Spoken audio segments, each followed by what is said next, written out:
What's up, y'all? What's poppin'? This D. Boss reacts to this video by Honest. This is how Janet Jackson's legacy was almost erased. Y'all told me to react to this.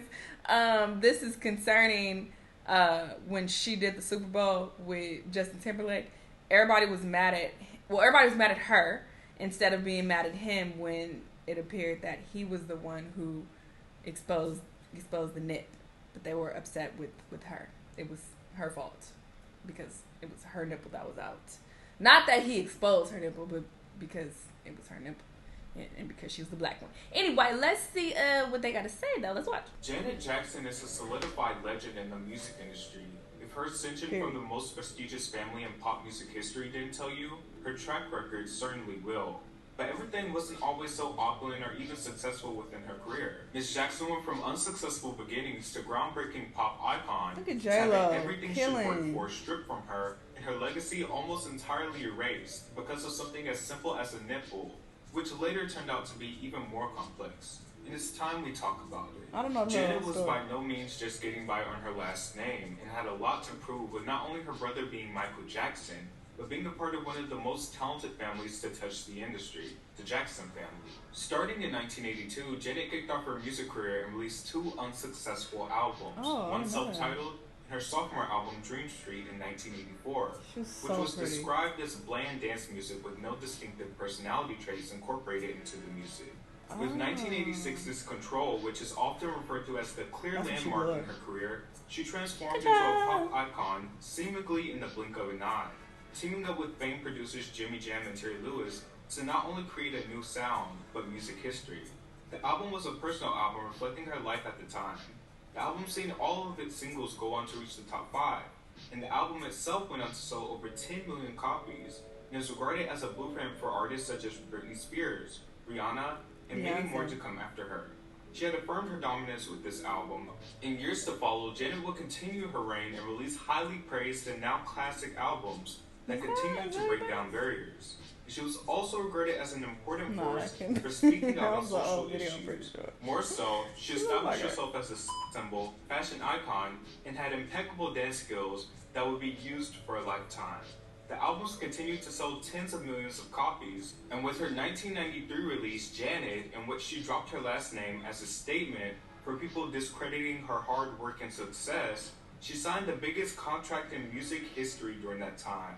The contract was reportedly worth between $40 and $50 million, making her the highest paid artist during that time, which is a major accomplishment, not only for women, but for a black woman to achieve something so astounding is amazing, especially when your brother is Michael Jackson.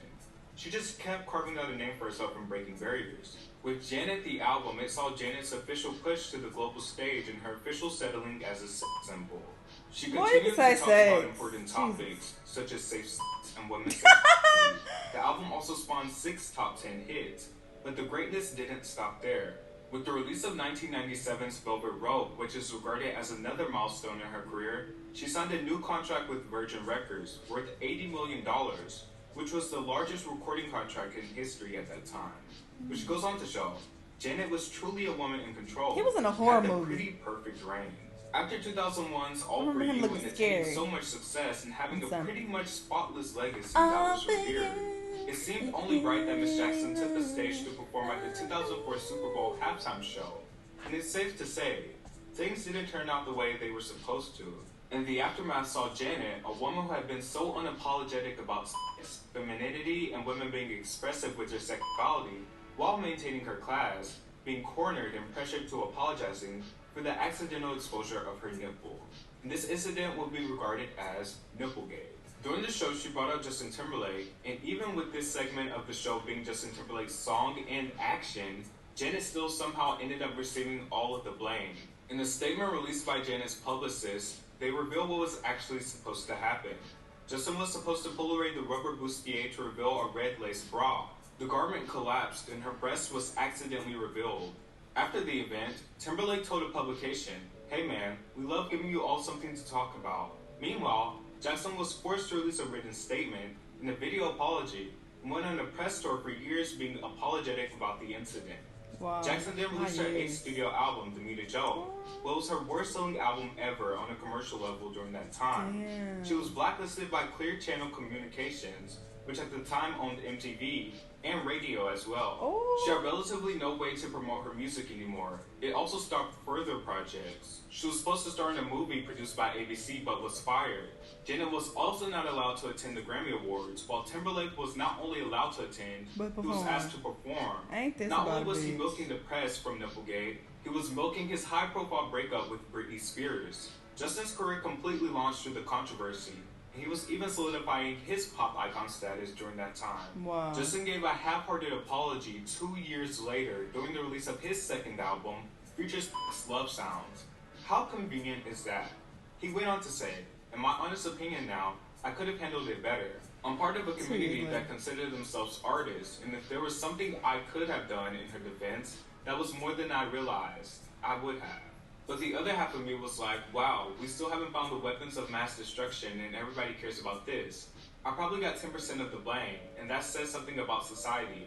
I think that America is harsher on women, and I think that America is, unfairly harsh on ethnic people. But the controversy of this story didn't stop there. It only maximized when it was announced that Justin was going to be performing at the Super Bowl again, and Janet was not accompanying him.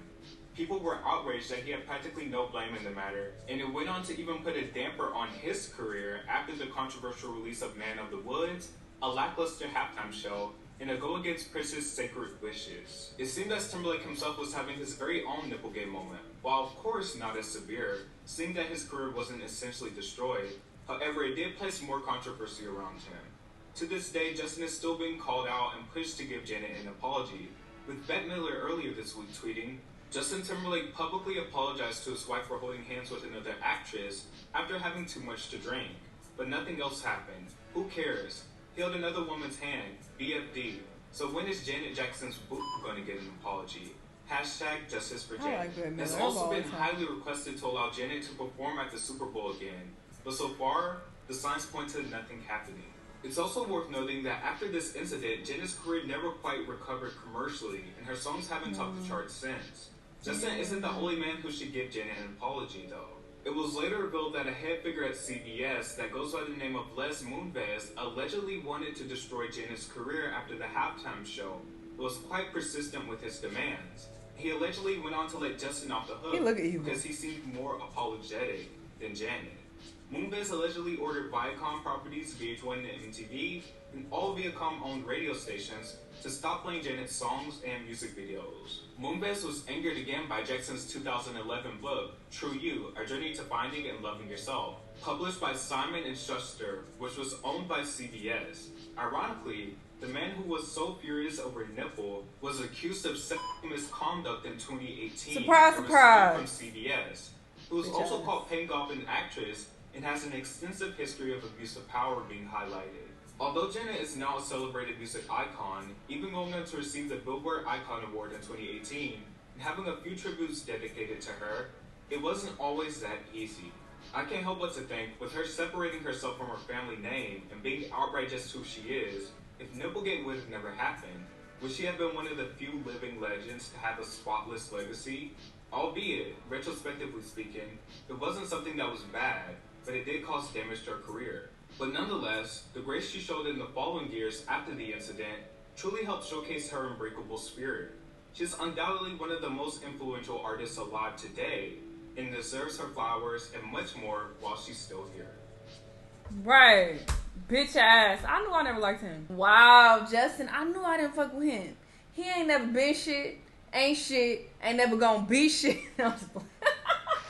I just never cared for him, though, to be honest. I didn't know all of these details surrounding the situation, but I think it is pretty fucked up that he was just basically like, hey, I'm getting more popular, I'm cool, so it's fine. Like, no. He didn't come to her defense when she was getting canceled and be like, hey, this was a mistake. Like, we were not purposely trying to have her nipple be exposed. Like, y'all chill out on her. He didn't do that at all. He had the opportunity to speak up, and he did not. So, yeah. That reminds me of this bar from Wale's album. What does he say? He said, I don't fuck with white people who silent. They racist compliant. Bars. That's what this remind me of. Cause nigga, if you silent ain't saying no shit, when you know that she's being attacked, let's be clear. She's being attacked because she's a black woman. Like, let's be honest. If it was you and Britney performing up there and her nipple came out, people would not have canceled Britney like that. She's being canceled because she's a black woman, and you not speaking up, that's fucked up. You're gonna wait 2 years to make a little bullshit comment. Fuck out of here, Justin. But yeah, she didn't deserve this. It's not like she was purposely trying to show her nipple like, hey y'all, look at my titty. She wasn't doing that, so why would y'all like give her this much backlash? It was an accident. Shit happens. Interesting video though. Y'all let me know what y'all thought. Let me know what other videos you want me to watch, and I'll see y'all in the next one. Bye.